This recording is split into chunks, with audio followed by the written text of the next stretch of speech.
రామాలయానికి ప్రపంచంలోనే అత్యంత ఖరీదైన రామాయణ పుస్తకాన్ని మనోజ్ సతీ అనే వ్యక్తి అందజేశాడు. దీని ధర రూపాయలు 1.65 లక్షలు.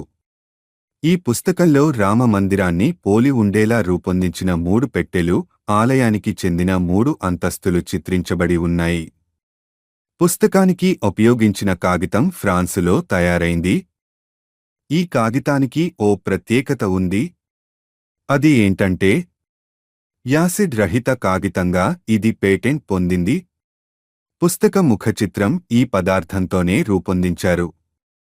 ఇందులో ఉపయోగించిన ఇంక్ జపాన్ నుంచి దిగుమతి అయింది. అంతేగాక దీని రూపకల్పనకు అమెరికన్ వాల్నట్ కలప, కుంకుమ పువ్వు ఉపయోగించారు. 45 కిలోల బరువున్న ఈ పుస్తకం 400 ఏళ్లకు పైగా ఉంటుందని మనోజ్ సతీ తెలిపారు.